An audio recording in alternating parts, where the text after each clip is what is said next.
Hello and welcome to Diabetes Connections in the News. I'm Stacey Sims, and these are the top diabetes stories and headlines of the past 7 days. I am on the road again. This time I'm at Podcast Movement, a big convention going on in Nashville. So apologies if the audio and the video are a little bit off. The setting is certainly quite interesting, but I do think we're good enough. And as always, I'm going to link up my sources in the Facebook comments where we are live and in the show notes at diabetes-connections.com when this airs as a podcast, so you can read more when you have the time. In the News is brought to you by Real Good Foods. Excited to have them back as a sponsor. If you're a longtime listener, you know we are big fans. Real food you feel good about eating. Our top story this week, a brief comment about diabetes devices at the FDA might give a hint to some timelines we're all watching.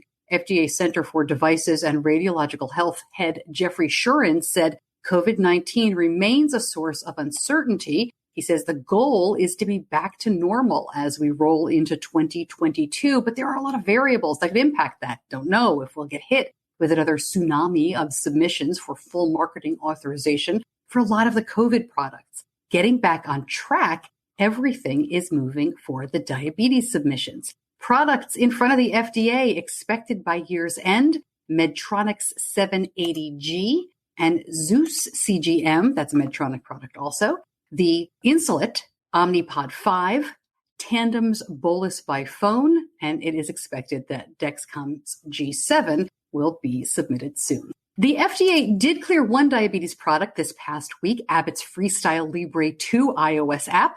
The Libre 2 hardware was approved last year. This is the app for Apple phones. It gives optional real-time high and low alarms that you still have to scan to see the actual values. It updates every minute. It's the only CGM that does, and it lets caregivers remotely monitor. Freestyle Libre 2 has a 14-day wear. There is no exact date on when the app will be available for Apple phone users or when it will be available at all for Android users.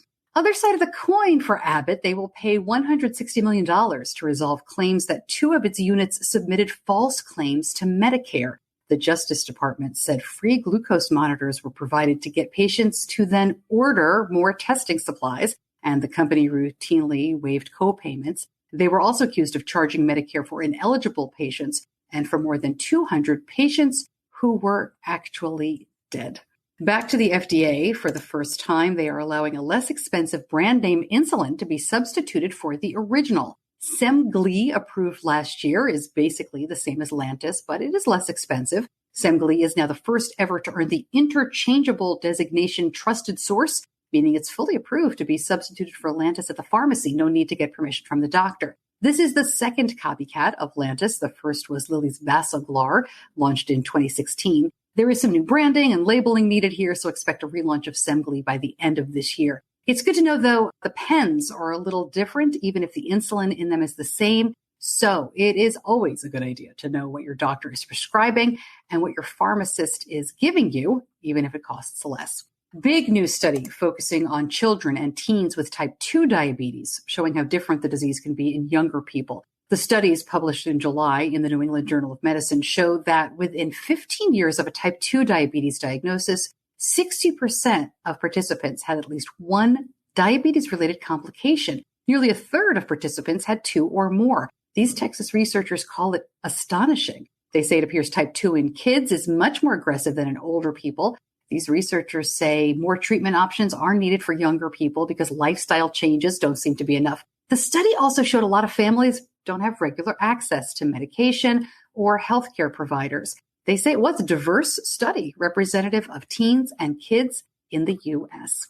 Well, there is more to come, including new news about people with diabetes who stopped taking a very commonly prescribed medication. But first, I want to tell you about one of our great sponsors who helps make Diabetes Connections possible. And it is Real Good Foods. We've been fans for a long time. Benny, my son especially, likes their ice cream. Real Good Foods makes delicious food you'll feel good about eating, high in protein, grain-free, always made from real nutrient-dense ingredients. The labels are easy to read because the ingredients aren't chemicals and fillers. Whether it's waffles or burrito bowls or stuffed chicken or the pizza that started it all, I think you'll really love Real Good Foods. Learn more with the link in the Facebook comments or, as always, at diabetes-connections.com.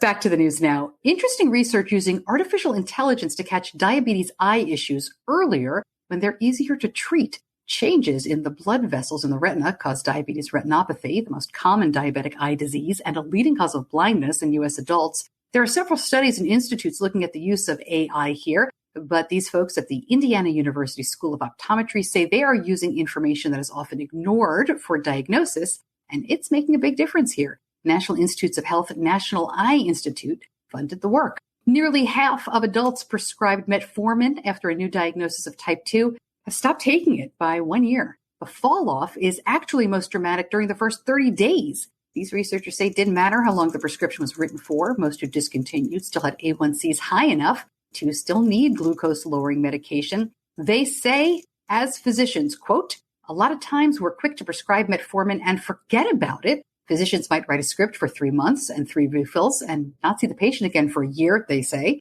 We may need to keep a closer eye on these folks and have more regular follow-up and make sure they're getting early diabetes education. And that is it for In the News this week. If you like it, please share it. And one quick note before I let you go. This is our 400th episode. Yeah, 400. I've been busy with some behind the scenes stuff and broadcasting from a hotel room at this convention. And it all just caught up with me. So I didn't really do anything special for 400. But I want to say a huge thank you to all of you. What incredible support from this community. I mean, 6 years and 400 episodes is an accomplishment that I have only reached because of you. So please let me know how I can continue to serve you. If there's anything you'd like to see or hear more of, I am here for you. Please join me wherever you get your podcasts for our next episode, and that is on Tuesday. I'm talking to Owen Costello, the host of his own diabetes podcast, about staying active or starting to get more fit with type 1.